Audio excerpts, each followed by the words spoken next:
All right, we're ready to get started. Allison Schaberg here with Consolidated Planning Group. We are here and sponsored by the Texas Workforce Solutions, Tawana Smith.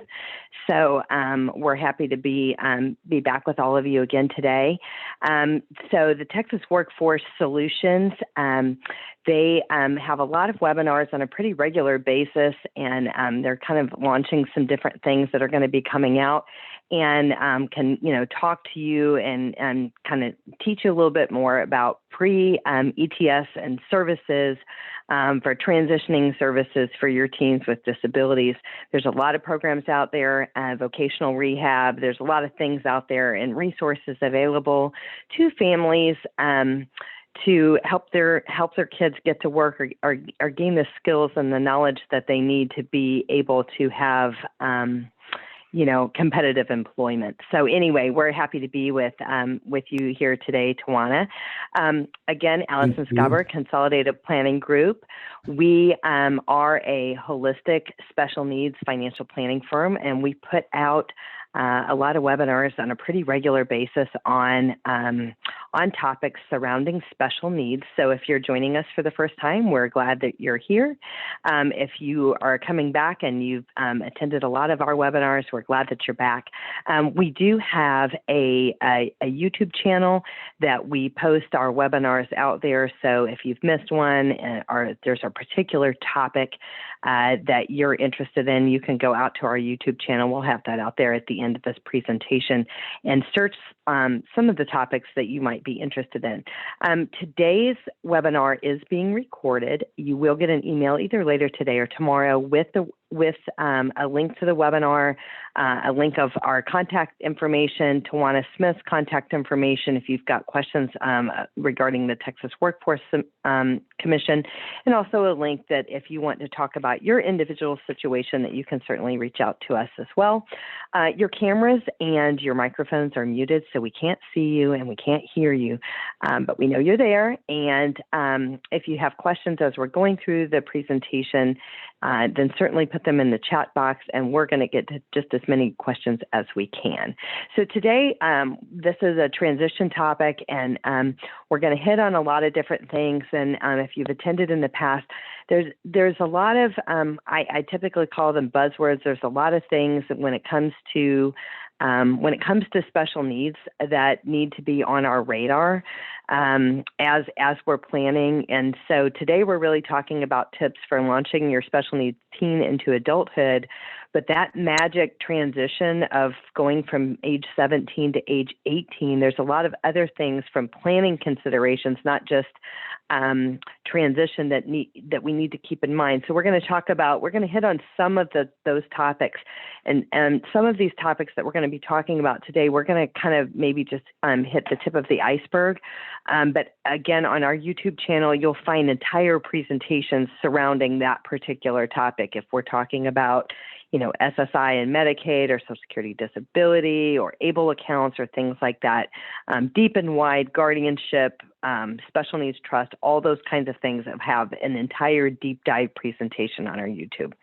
So today, let's talk about tips for launching your special needs teen into adulthood and getting started.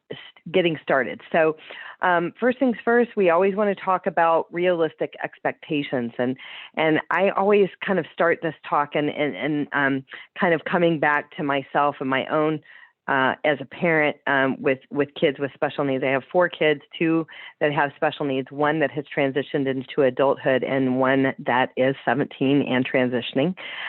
So I've kind of been there and done that. But from a parent perspective, I think it's important for us to set realistic expectations and not unrealistic expectations set by either society norms or norms of our other parents with other special needs kids and things like that.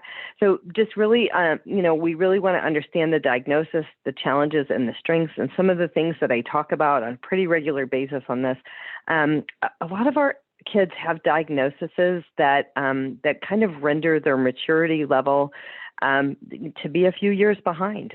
Some of them are, more than a few years behind, but common diagnosis is that we see that the lack of maturity autism spectrum, anywhere in between on that, ADHD or some other ones, Down syndrome. There's just a number of them that we have. Kids that they may look the part, they may have the age badge that says that society says they should be doing X, Y, and Z, but they just aren't yet, and it's okay.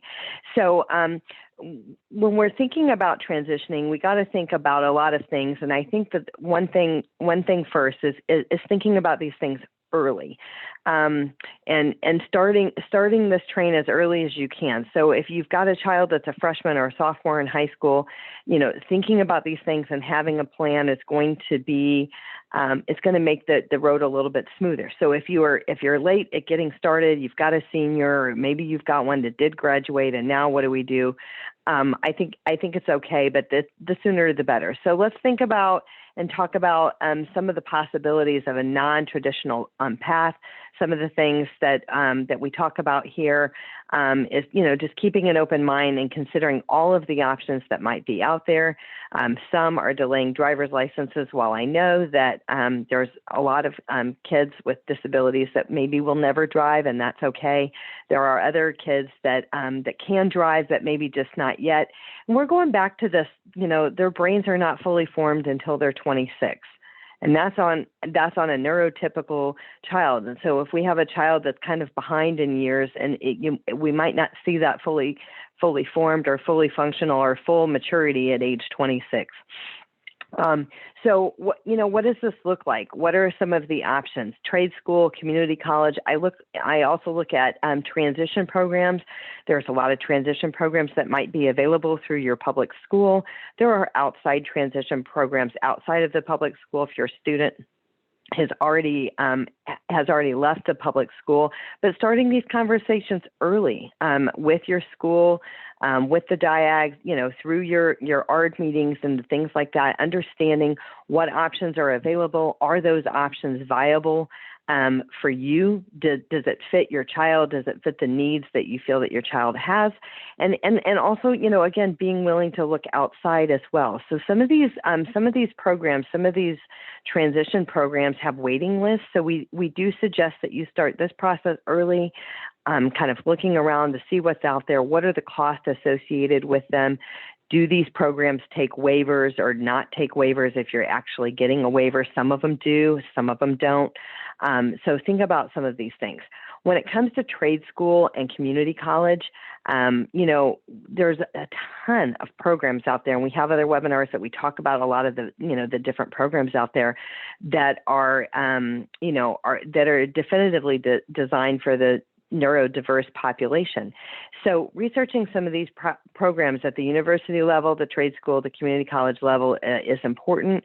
And also being aware that even though that these programs exist, it doesn't mean that they have unlimited capacity to take any number of students. So starting early, doing your research, finding out when the application process is, when decisions are made and things like that will ensure that you have a spot. And it doesn't hurt to apply to multiple programs that might be a fit in case you don't get in one, so you kind of have a backup plan.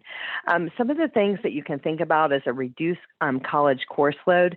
So this is, again, of kind of the realistic expectations versus unrealistic expectations when we're really talking about this reduced course load. So, a full-time student, they're looking at 12 hours. Some of our kids might be able to take one course at the community college to get started.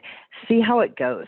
If more than one course is viable, we have a lot of kids with disabilities that are academically gifted. And so the 12 hours or the full-time course load is not an issue at all. But some families just really need to test the waters to see, how is this going to work? Will this fit? Can they do this at all? And taking one course might be a choice on that. Another thing is in-person classes versus online classes.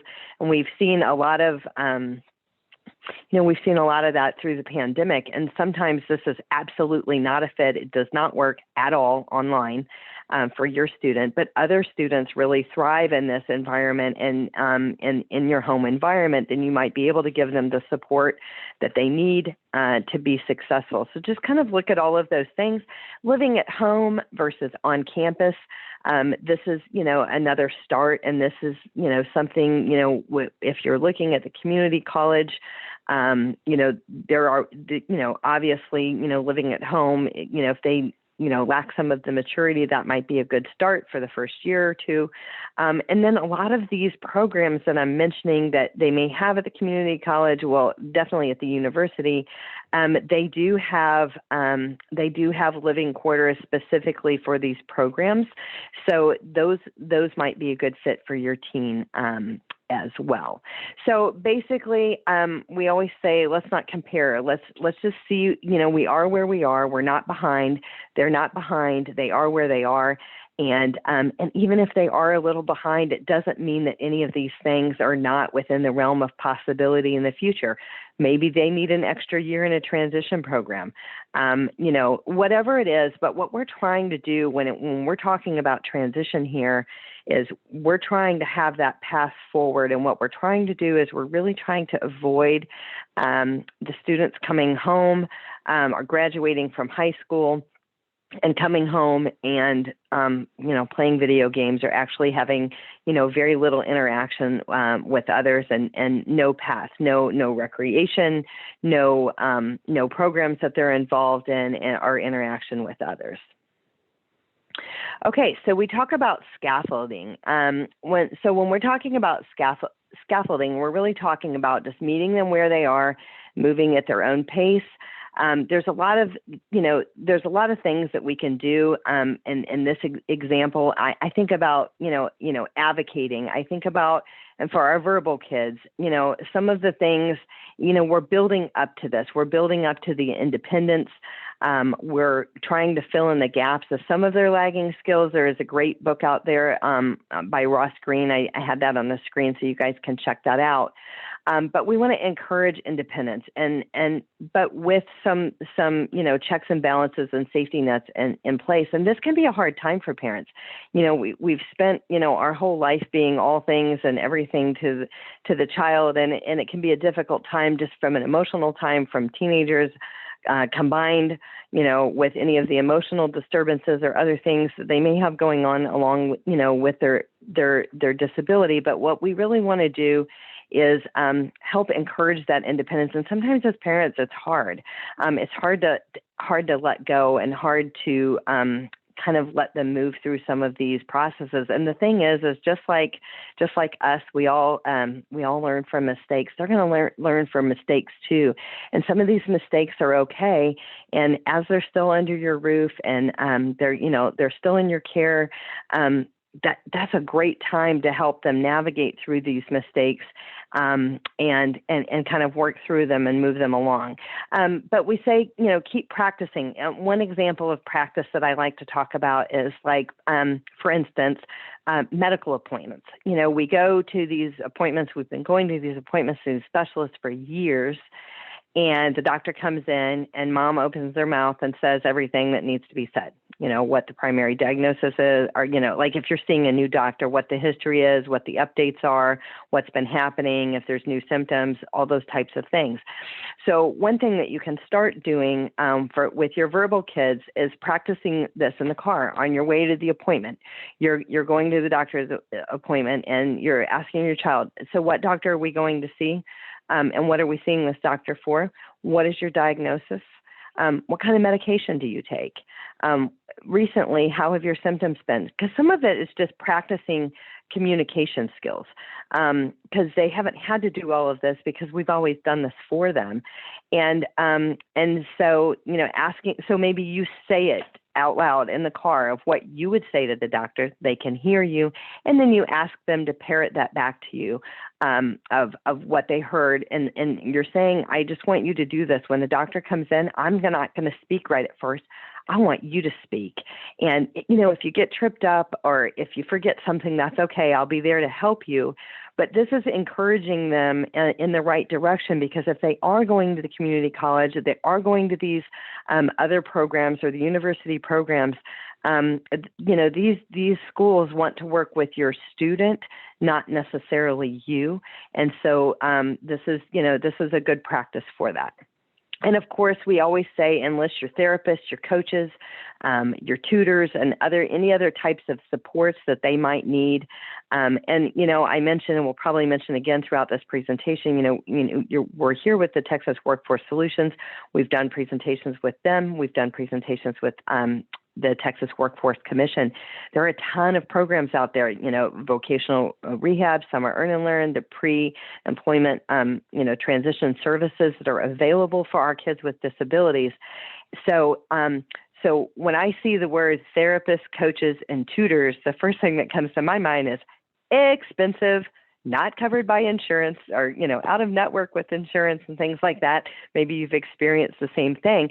But a lot of these things can be covered by some of these programs that I mentioned with the Texas Workforce Solutions and Commission. So think about that. And as far as that goes, parents, I do want to say that that there are advocates in your school for Texas Workforce Commission and Solutions, and they work with the offices there. So if you're not familiar with these services, you can get engaged at your school and kind of talk to your particular advocate for these programs at your school. If you are Also, if your kids are homeschooled, there is a community liaison person that you can reach out to, and they can put you with an individual counselor and kind of take you through the process for applying for services. Okay, so I think we talked a little bit about practicing self-advocacy. So beyond the medical, what is my diagnosis? What is my history? That kind of stuff. What are their strengths and weaknesses? What do they need to be successful? So kind of talking through, what do they think? And of course, you enlist the professionals, the teachers, and the team that you're working with. But what do they think that their strengths and weaknesses are?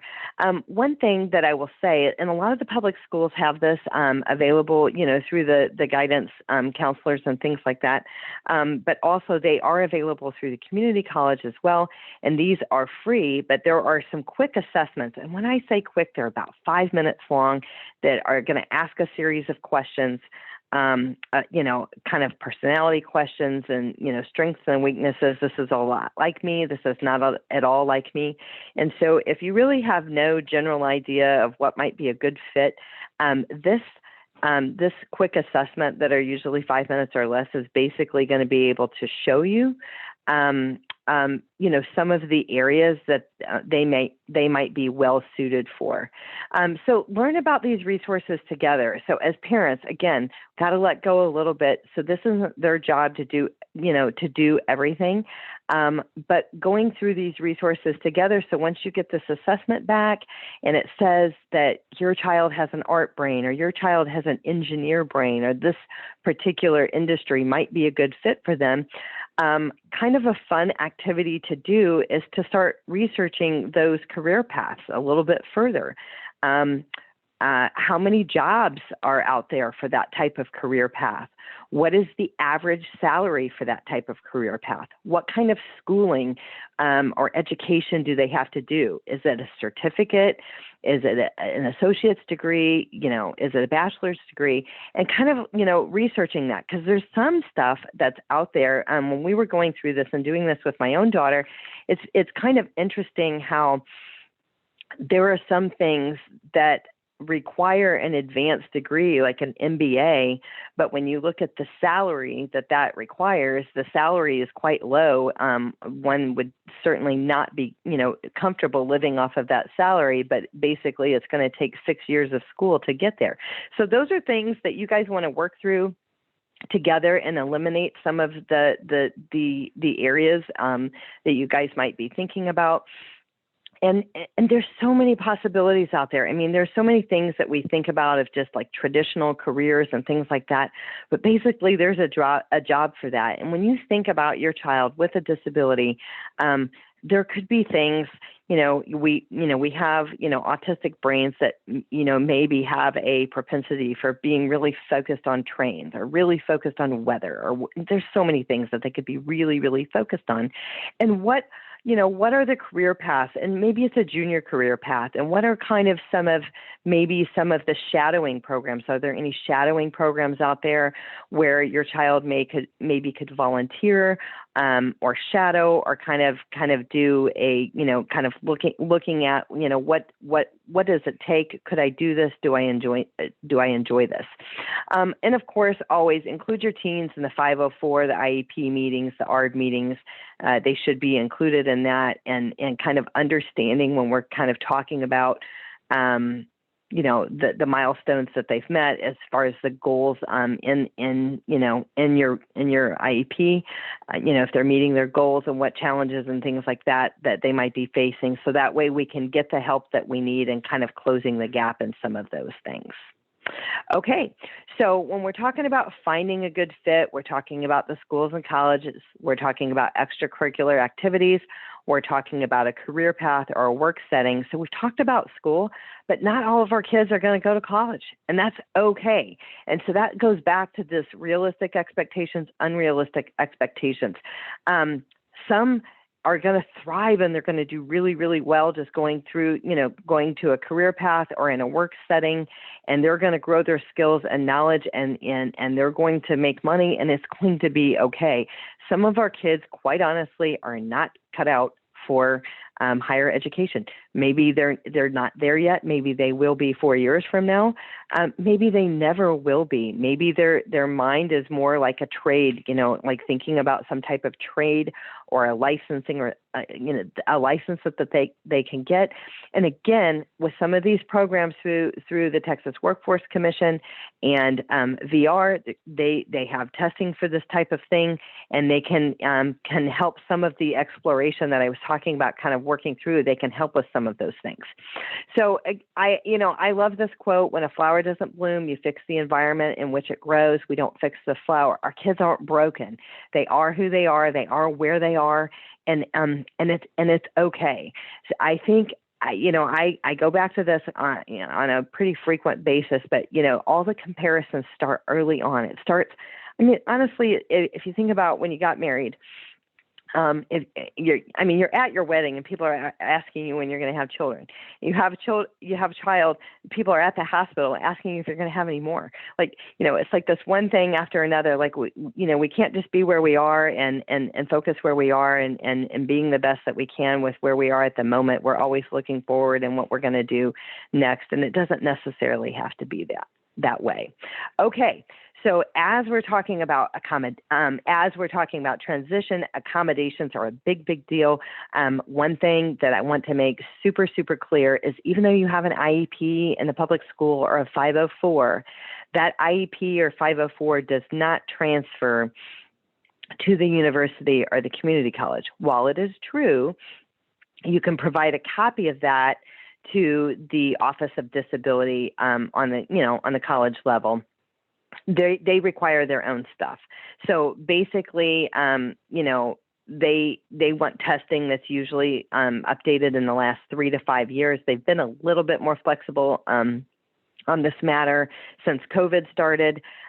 We have seen some schools where they'll take older testing accompanied by a letter from the physician or the psychiatrist or psychologist, basically saying that the needs are unchanged and the accommodations are this, and please accept the testing. We haven't requested, further testing because the child's disability is a permanent disability that isn't changing. So before you go out and spend, it could be $3,000 to $5,000 on some of this testing. Number one, if you're already working with VR, that testing, may be part of the process of, determining what is necessary through their program. So it could end up being covered by VR, but first find out which institutions need what. All institutions, all of these colleges, universities, and community college have different rules. I know it's inconvenient. I couldn't believe that when I found out when I was doing this with my daughter. But they're all different rules. So one might say, testing in the last 3 years. One might say 5 years. One might say we don't have to have the testing if we have a letter from the doctor, if we have proof of diagnosis. So this is another example of find out early. So if you're thinking about particular programs, what you're going to want to do is you're going to want to contact the Office of Disability at that particular school, find out what you have to do to apply for accommodations through the school, and what proof do you have to provide to get those accommodations, and start early, because the people that start late, school's about to start, they may start school without their accommodations in place. I would also argue that as you're considering, some of these schools, I would interview the Office of Disability first. Check the school to see if they have the degree, the program or the degree path that you're interested in. But all offices of disability are not created equally. You need to understand that, and you want to understand how big are they, what are the tools and resources that they have or that they provide the students of their school. Some schools provide a lot more. They have much bigger budgets for the Office of Disability. Some small schools or private schools, not that private schools are bad, because I'm not saying that at all, but some of the smaller schools may have an Office of Disability that consists of one person running the entire office for the entire university. So that's why you want to check that. SAT and ACT and some of these other exams, they all have the ability to have accommodations. Again, they do not accept your 504 or your IEP as a reason to give you accommodations. They do want testing. They might accept a letter, old testing and a letter from the doctor. You can go on collegeboard.org to see the SAT, and when you get to College Board, you can in the search box you can simply say applying for accommodations or disability accommodations, and it's going to take you to a page where they're going to have the forms, the application that's going to need to be signed off on by a doctor, and it's also going to highlight what you have to submit, where you submit it, and basically what the turnaround time is on this. It used to be that the turnaround time was very, very slow.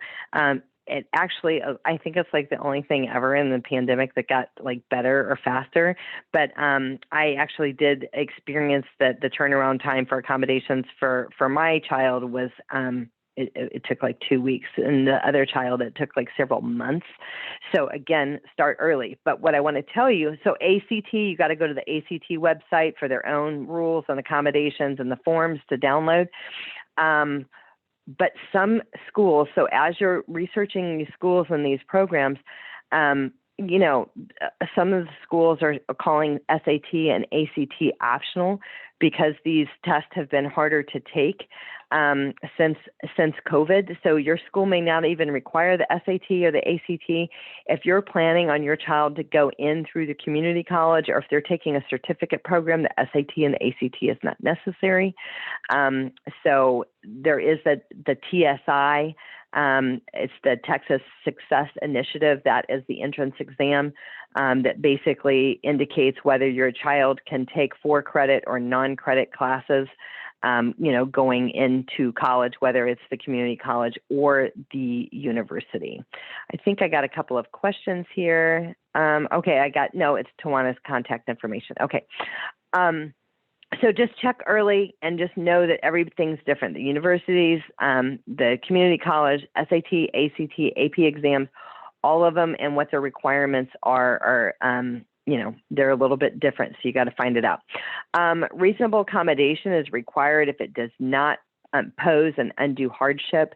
And this is, again, programs that CWS, TWC can talk to you about. And they have navigators and job coaches and other things that if your student qualifies for that, there are all kinds of programs that they have available to your student that can help you with that if your path is going into the workforce.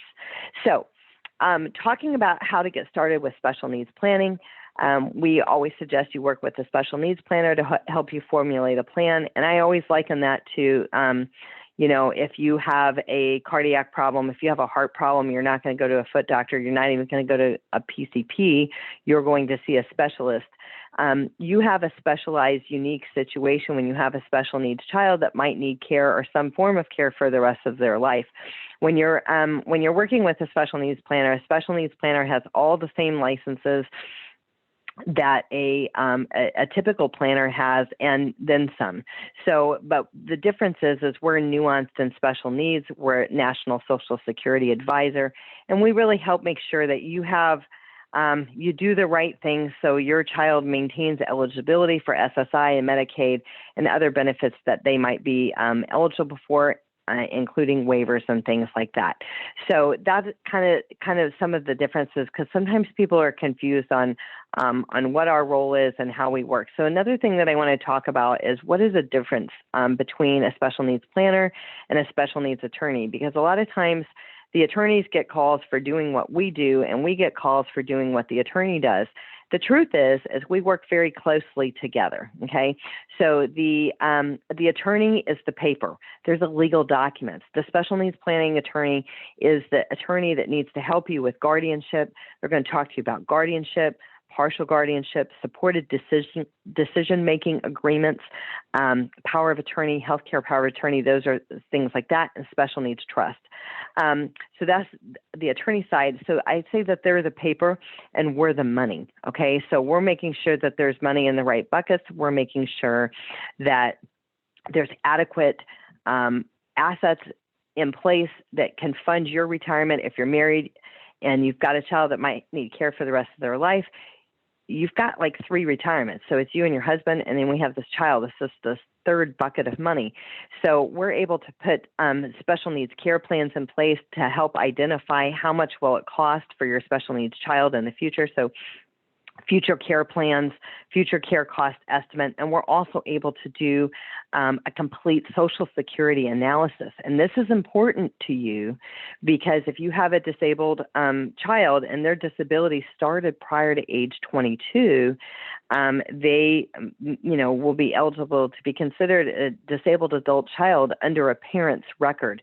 So a Social Security analysis considering your disabled adult child is important, and it's actually going to tell you exactly when and how you should claim Social Security in the future, how to maximize the benefit for not only yourself, your spouse, and your child. And this is especially important as well if we have a spouse, if we had one spouse working and one spouse staying home, we were able to even calculate that when a spouse is drawing off of another spouse's record. So again, we have all kinds of presentations on that, and we can talk to you a little bit further about that. So when you get started planning, you want to gather all the necessary planning documents. What am I even talking about? I'm talking about all things financial and legal. So all of the legal documents, anything that I mentioned that you may already have in place. We're talking about downloading your Social Security statements. This is, you can do this through ssa.gov. You can create yourself an account if you haven't already. And then once you create your account, you'll be able to download a PDF of your Social Security statements. If you're married, I recommend that both parties download their statements. We don't get them in the mail anymore. I think if you're over, I don't even know the age, over 65 or over 70, I think you maybe can get them mailed, but they used to mail them annually. They don't anymore. Some people haven't even noticed and they've never downloaded their statement. But if you haven't, put that on your list and make sure to download that, because that is definitely going to be a part of this transition and the program, especially understanding what benefits, how much, and what they may qualify for in the future when they turn 18, and then further how it changes when you or the child's father, even if you're not married anymore, actually retire or go on disability. So one of the things that we think is important is developing a letter of intent. This is a template that we've created, and I often refer to this as a family love letter. This is basically everything that you know about that child. Where were they born? What schools have they attended? What are their primary diagnoses? What are their limitations? What are their medications? What makes the child tick? What makes them melt down? What are their religious preferences? I mean, everything that as parents, we just know. I mean, this is just stuff that we, I always kind of joke about, we forgot more than anybody will ever know as it relates to our kids. But the truth is if we become incapacitated or die, does somebody else know this? And what we've seen is sometimes even people in your own household don't know everything that you know. So if you're the caregiver, and your spouse is working outside of the home, I mean, they get the gist of it, but maybe they don't know all the deep and wide details of, the names of all of the specialists that you see or any of those things. So getting this down on paper, I think is important. You can create this in a Word document. We have this in a form fillable PDF, but I think it's just important to start this process. So if you're taking notes, put that on your list to have that, and then let somebody know where it is. Of course, let your spouse know where it is. We suggest updating this information twice a year. But if we have a future caregiver, so if you have, somebody named that if something happens to both you and your spouse, that they're going to be, a future caregiver, a future guardian of that child, I would also let them either A, have a copy of it, or B, let them know where they can find this information should something happen to you. I think it's important, and it really takes, if something happens to you and you are incapacitated, are gone, I mean, it is definitely going to be a hardship for the family and also for anybody that's kind of trying to fill your role and fill those big shoes. So this letter of intent is going to make it a lot easier. But so really what we want you to do, one very, very important thing is we want you to formulate your vision, not just how you want things to look for your special needs child, but how you want things to look for yourself, your spouse, your retirement, your future. So if you're like most, oftentimes we put everybody else's needs above our own, and we're always thinking about the special needs child. We're always thinking about what their needs are, what do we need to do next, and how are we going to move, how are we going to navigate this, all of these types of things. But the truth is as parents, we've been working for 30, 40 years. We spend in the workplace, and we're saving, we're squirreling money away for retirement, we're saving money, and all people have hopes and dreams of how their retirement is going to look. Do you have travel in mind? Do you want to sell your house and have an RV? Whatever it is, did you think you were going to take up some hobbies, or you wanted to start volunteering at something that's meaningful to you? How do you have balance? So when we're thinking about the vision, it's not just the transition for your child. How do you have balance in your own life? And so that way you and your spouse, or just you if you're alone, have that retirement, some sort of balance, semblance of balance in retirement that you hoped for. Because you've got to do that. You've got to have some of that balance, because what happens is when people don't, and it's everything for their child, and they don't have that balance of retirement or that respite or that care in place, what happens is caregivers, your health declines. And then when your health declines, you're not as effective or helpful to your loved one that's going to need care a lot longer than you're going to be here. So really think about that. And I liken this to, a lot of times, our focus is so much on the issue at hand. And I'm not saying that the child is the issue at hand, but the limitations or the access or the whatever it is, if there's learning difficulties, whatever it is that we're working on, it's always something that we're working on. And just, really sometimes it's as though we have one child, even though you might have four, you might have two, you might have three. And it's kind of having that balance as well. When you're putting this plan together, there's, I always say that there's no reward for never taking a vacation. Again, the reward is the health issues that come along with that, never having a break, never taking a vacation or having respite. But I also want to say too, that it's important of having balance. There's a lot of these programs out there for your kids. You're not sticking your child somewhere. These programs are awesome. They're growing in mind and spirit. They're growing friends. They're around people like themselves. They have purpose and meaning, and they love it. You're not pushing them away, and this is part of that independence thing. So that balance there's no fault in a family that wants their child to live with them indefinitely. I have families that say, well, once they turn 22, I'd like some type of semi-independent or some type of group home or other types of things like that. I have other families say, I want my child to live with me till the day I die. And there's nothing wrong with either one of those schools of thought, but no matter what it is, there needs to be some respite and some enjoyment in your life and some activities where you and your spouse are doing some of the things that you really hoped for, you saved for, you planned for, and that you're not worried that the care needs of your loved one is hanging in the wind when you're doing some of those things. Okay, so talking about who's going to care for my child when I'm gone, it's not something that we want to think about, but the reality of the situation, and I've actually seen this a lot of times. Again, we're so busy in the throes of just living life and finding balance in our life that age sneaks up on us. And I've really had conversations with people that are 80 years old, and they call and they say, what's going to happen to her whenever I'm gone? I mean, I handle everything, and it's occurred to me that I'm not going to live forever, and I'm not as young as I used to be. I'm not as spry as I used to be, or her care needs are full care needs. I can't lift her anymore, or I can't lift him anymore. So I hear some of these things, but these are people that have been living with a child with severe disabilities their whole life, and they've just been focused on that. And then it just occurred of, oh my goodness, I need a plan. So this future care planning, the type of planning, the holistic planning that we do will answer some of these questions. What does that look like? How much does it cost? What would we do if and the thing is, it's not just about dying. It's what if you become incapacitated? What if you yourself get sick? What if the other caregiver gets sick? What if there's a crisis in the household from a medical perspective of the parents that are caregivers?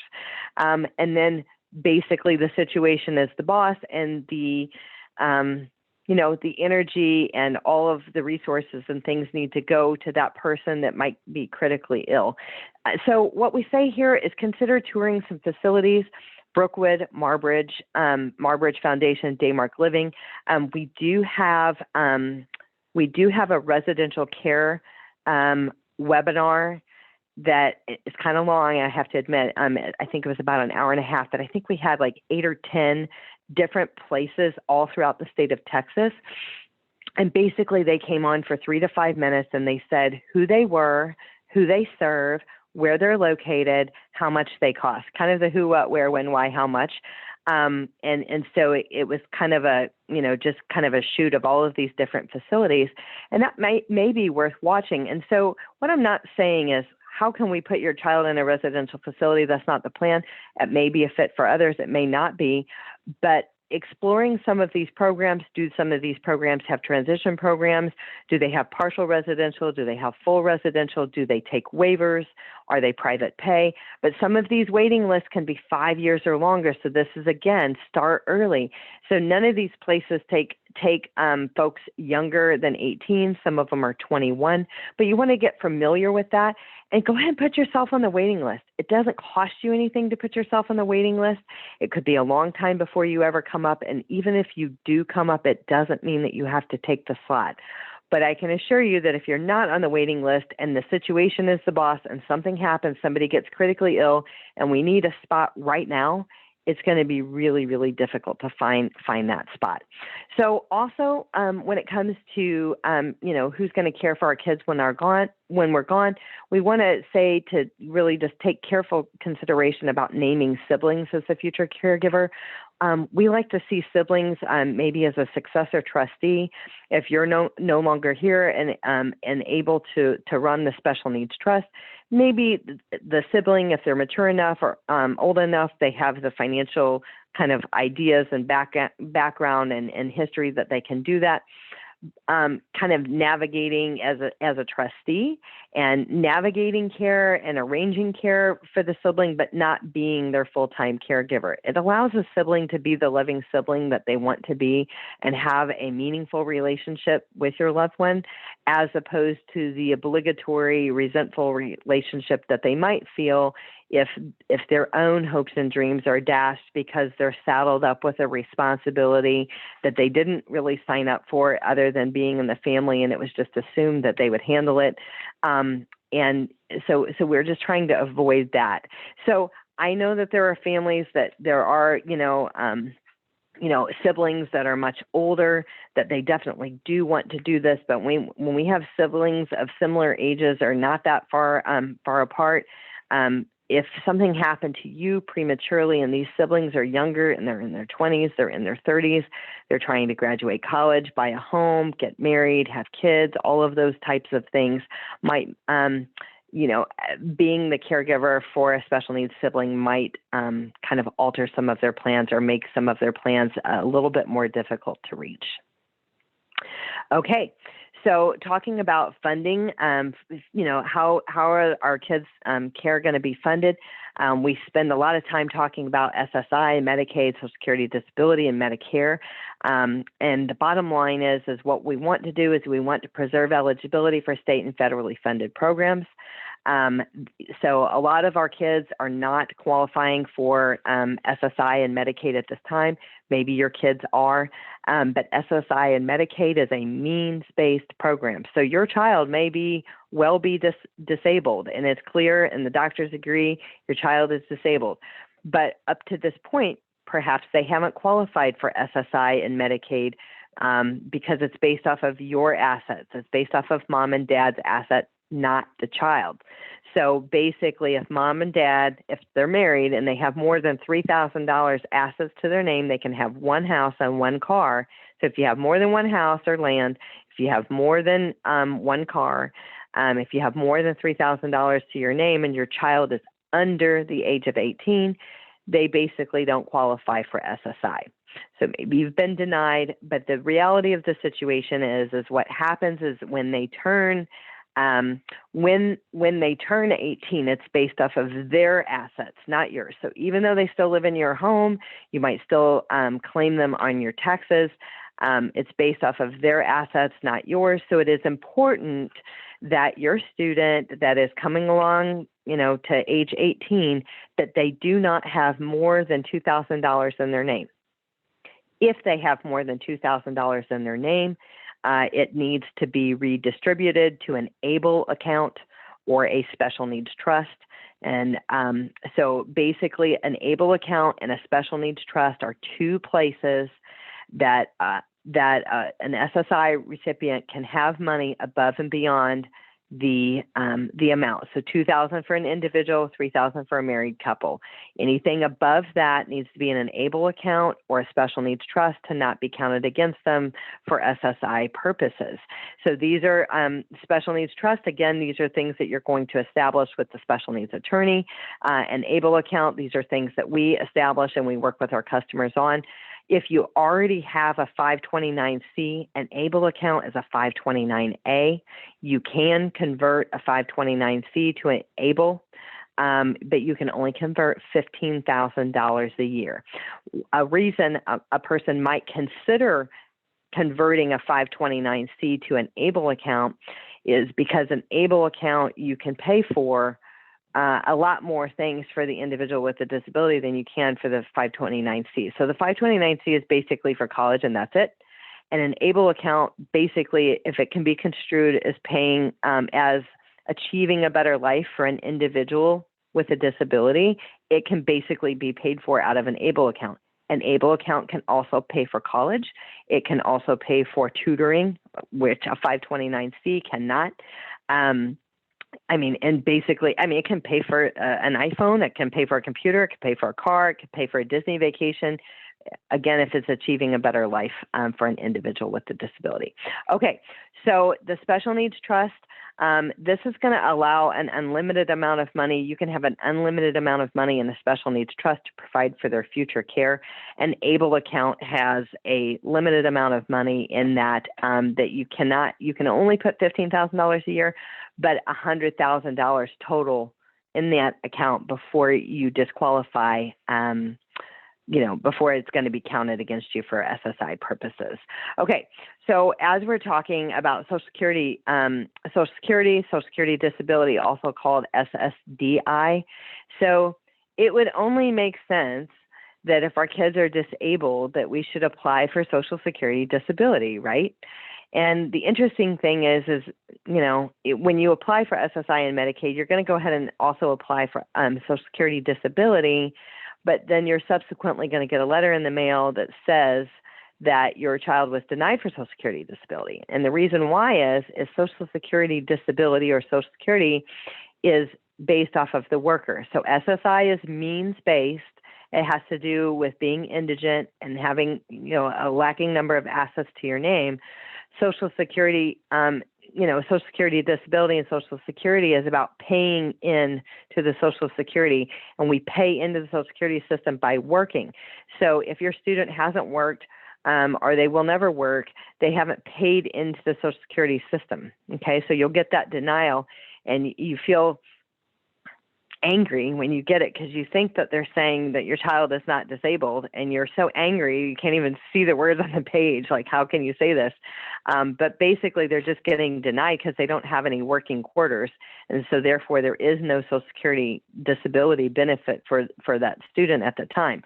Where it comes into play is under RSDI, so that's the Retirement Survivors Disability Insurance. So basically, as a parent, if you have a child that is disabled and their disability started prior to age 22, then what happens is they're considered a disabled adult child on your record, and then they'll be entitled to 50% of your benefit when you are either disabled or retired, or the other parent is disabled or retired, and that's for as long as you live. Upon your death, they'll be entitled to 75% of your benefit.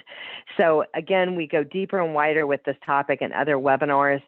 We're happy to explain this further, kind of talk through this, but the main thing that you need to know is even if you've been denied before, everything changes when they turn 18. You can call your local Social Security office. I recommend calling 3 months in advance, scheduling your appointment to apply for benefits for the month that they turn 18. So it doesn't have to be after the actual birthday. It has to be the month that they turn 18. So if their birthday is September 21st, anytime during the month of September, you can apply, and do call and get that appointment ahead of time. Okay. So some of the things, and kind of just hit on this, I'm not going to spend a lot of time on this, is just basically you want to make sure you have your assets in the right buckets. So we've talked about if you're getting benefits, you want to make sure that you have assets in a special needs trust, assets in an ABLE account for your special needs child. Those won't be counted against you, but you want to also make sure, as we're considering funding trust for our kids in the future, you also want to make sure that you leave assets appropriately to your loved one and not to them named outright. So the basic premise on this, and I probably say this almost every single webinar because I want families to know this, because if you've done this, you're not alone and it's easily fixed. But a lot of times what people do is they leave life insurance to a special needs trust. Sometimes people leave life insurance to their special needs child named outright. If you leave life insurance proceeds to your special needs child named outright, they are going to disqualify from benefits immediately, okay? Because that would violate the $2,000 that we talked about. So the right way to do it is to leave it to a special needs trust, third-party special needs trust for the benefit of Johnny Smith, example is how we read it, how we leave it. So what a lot of families do on their beneficiaries on their life insurance or their 401k is they say, if I die, my spouse is going to get the money. My spouse is the beneficiary. And if I die and my spouse is dead and gone, then that's easy. My kids are going to split the money. And so that, if you've done that, you're not alone. A lot of people do that, but it's wrong. So you just need to update that. Once you have a special needs trust or a testamentary special needs trust, then you can update that beneficiary. So that way, any life insurance proceeds that you intended to go to your special needs child will go to their special needs trust for their benefit, but will not disqualify them from benefits. This is something that you want to have a conversation with your parents about, grandparents I'm talking about here, where they may have significant assets that they plan to leave to their grandchild. Their average financial advisor doesn't understand how to leave this appropriately, and they may advise for your parents to leave money directly to your child's name. So you have to have some definitive conversations about this topic with your family members. So in the example that your child does accidentally get left money, you can't just disinherit it. They can't just not take it, and then it won't be counted against them. If it's been left to them, then it's basically their asset. In the example that happens, it slipped through the cracks, you didn't have a chance to tell somebody before they left the money, then basically what's going to happen is you're going to work with a special needs planning attorney, and you're going to have to set up a first-party special needs trust, and you're going to have to get a court order from a judge to get that money moved to the first-party special needs trust to preserve their eligibility. So it's just an inconvenience, and there's a cost associated with that you basically want to avoid. Okay, so when do we need a special needs trust and a guardianship? So the special needs trust is going to preserve the eligibility that we've been talking about while providing resources for your special needs child and causing them not to lose any SSI and Medicaid.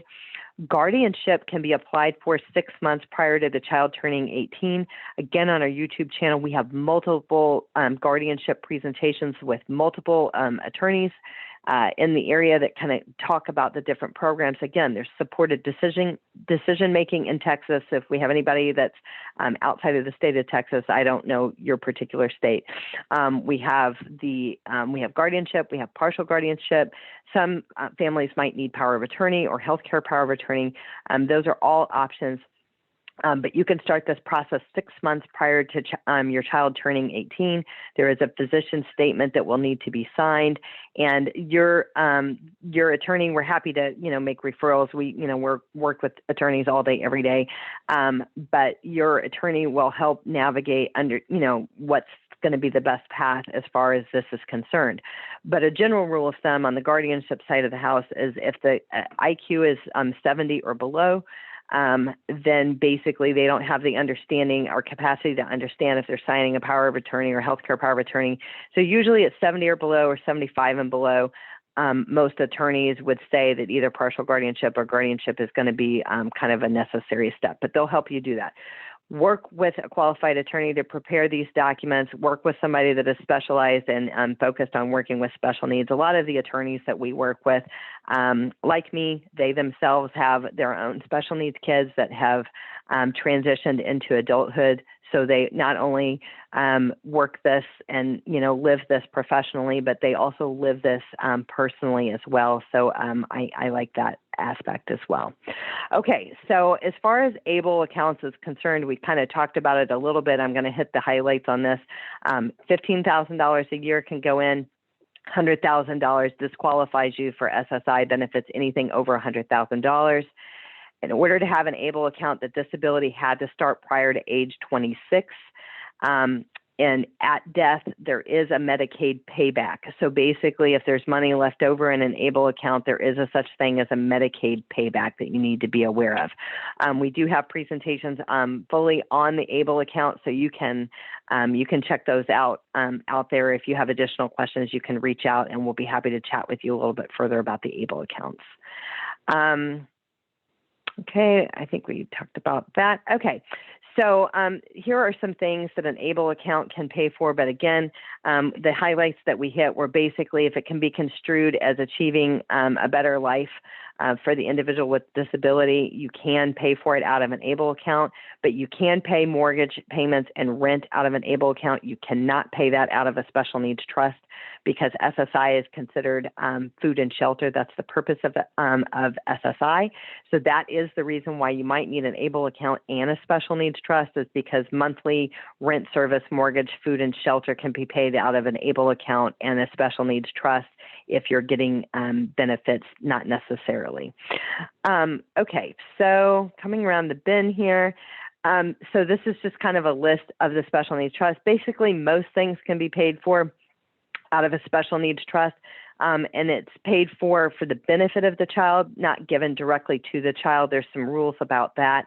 But again, it's the monthly debt service, the monthly rent and monthly mortgage payment that is not paid out of the special needs trust. We talked about a lot of things. We've hit a lot of highlights today, but some of the topics that we have on the screen, these are all topics that we have deeper dive webinars on that you can check out on our YouTube channel. Just kind of what I would say is, this is a process, and that's why we put so many webinars out there. It's a process of taking this all in. And when we have these presentations, it's a lot of information. It's a lot of information to digest. And if you're feeling overwhelmed about that, just keep coming back. Keep coming back to our webinars, and we'll keep talking to you about this.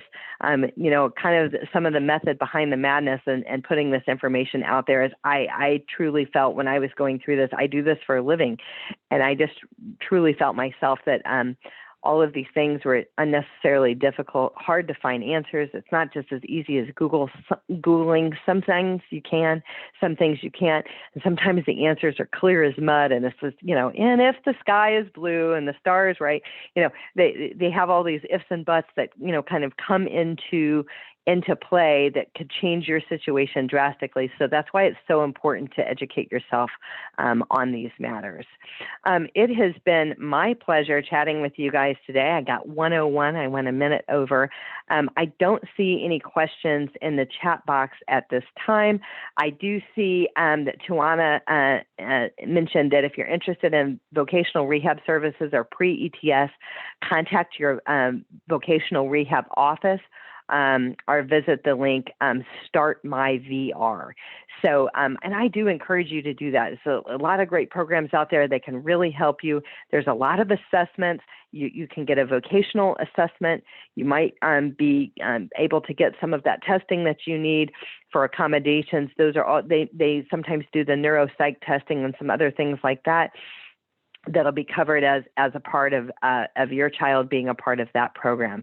So our contact information is here, our Facebook page, our YouTube channel, and if we can be of assistance to you going forward, certainly reach out and you'll have our contact information in the email that's going to go out later today. It's been a pleasure being here with you today, and having said that, have a great afternoon. Thank you so